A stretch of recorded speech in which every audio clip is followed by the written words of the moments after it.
So I'm in a place called Godavari. It's in the mountains in Georgia, and I have a couple of options right now. Option number one is to go with the guys back there and jump off a cliff with a parachute. Option number two is to go get a snack and a coffee and just go enjoy the sights. Now there are multiple tour operators, multiple paragliders, multiple snack bars. It's good to have choices. I think I might jump.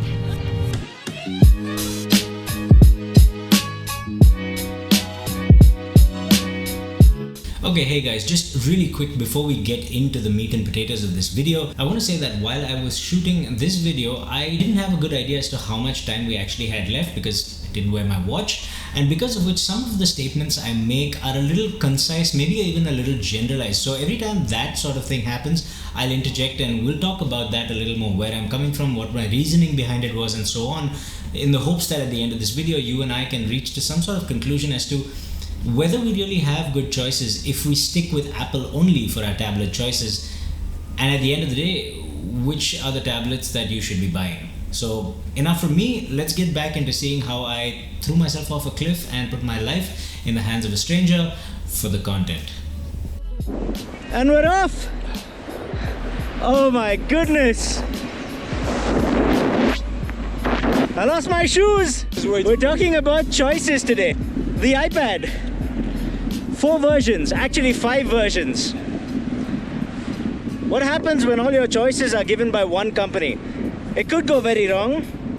All your iPad choices are from one company, right? Apple. So how do they manage that? We'll start off with the iPad Mini. Do not buy the iPad Mini. It's not me telling you, Apple tells you this. If you go to the website and look at the Apple iPad Mini. it's priced at $400. The next best version, the iPad, is $330. Obviously, Apple doesn't want you to buy the iPad mini. So what I mean by this is the iPad mini and the iPad basically are the same internally, right? They've got the same processor, same screen resolution, stereo speakers, and so on. But the iPad gives you everything in a larger form factor, which means a bigger screen, which is easier to hold, easier to work with, and is more reminiscent of the notebook you used in high school, and does this at a lower price point, which makes it just a better bargain and a better deal and a more usable device all around. Now there is a catch.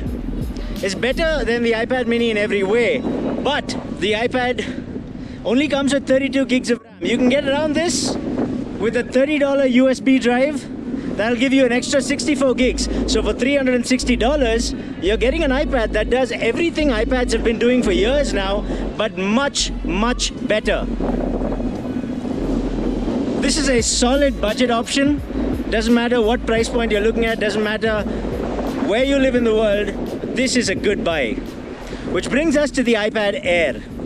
Now this is an interesting device because the iPad Air gives you a better processor and a USB-C connection, which means you can hook it up to a monitor and have all the light productivity that you could normally do with your normal iPads in the past few years, but with bigger screen real estate, with a little extra horsepower, and it costs you about $600.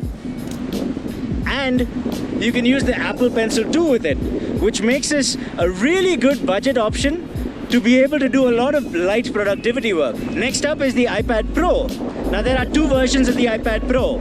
I've made an entire video on the iPad Pro. I'll link it in the description and up here. But the iPad Pro 13-inch is the one-size-fits-all device that is meant to replace all other devices. The 11-inch is actually your budget option because you can get that for around $800 to $900. Gives you the M1 chip, USB-C, 8 gigs of RAM. Decent for the next level of productivity, and if you want to see where the M1 goes, this is the budget option if you want that M1 chip. Which means now you've got 3 different iPads for 3 different types of people. The iPad Air for productivity, the iPad Basic, the best version of all the basic iPads we've had in the past, and the iPad Pro 11-inch, which gets you into that M1 productivity layer without you having to spend over $1,000. And finally, you've got the iPad Pro 13-inch, which replaces all your other devices and allows you to give it that extra bit of RAM and storage to really make use of the best Apple has to offer. Apple could have made this a lot harder. But I honestly think Apple have given us really, really good choices when they needn't have. Okay, so as we have it, we seem to have discussed and discarded some options as well. For example, the iPad mini, I don't think is really an option. You may as well go for that iPad. The iPad Air gives you that next level of productivity, but it also raises the question, should you go for the iPad Air or the iPad Pro? And this might come down to a question of money, but really we'll only find out if this is true or not if we pit one against the other. So there are actually two ways to ask that question. One, is the iPad Pro M1 that much better than the iPad Air in your basic productivity? And remember, this productivity is limited by what iPad OS allows you. Now, the other way to ask that question is the iPad Air enough for you? Because if it's enough for you, then you don't really need to explore iPad Pro because it's a first generation device, and generally speaking, it's probably best to wait for the second or third generation of a technology to see what the future iterations of iPad OS will afford you with that M1 chip. So here's what I'm going to do.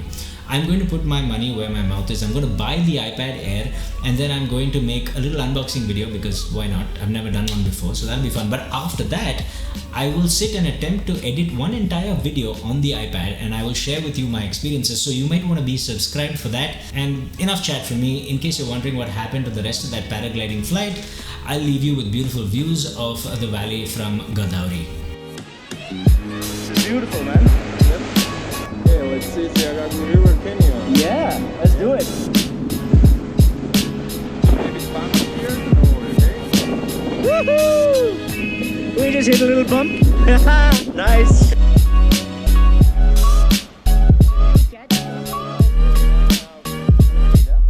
It's honestly very calm. Really nice. It's not too bumpy. Even when it's bumpy, it's like a gentle bump. Like that. That was a gentle bump. It's pretty good. Obviously, my pilot is doing a fantastic job. Thanks a lot.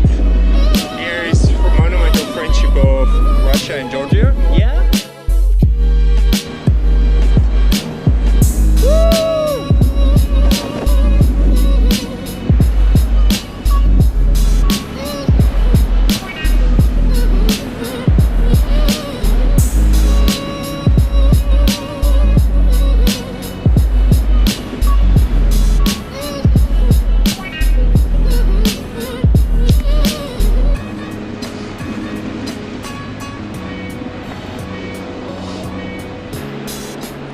That's the landing spot.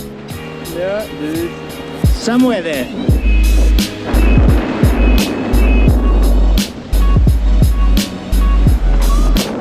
Oh. Woohoo!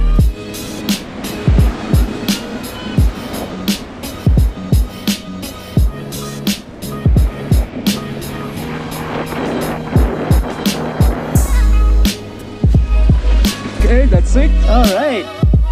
Go there. We've landed. Let's see.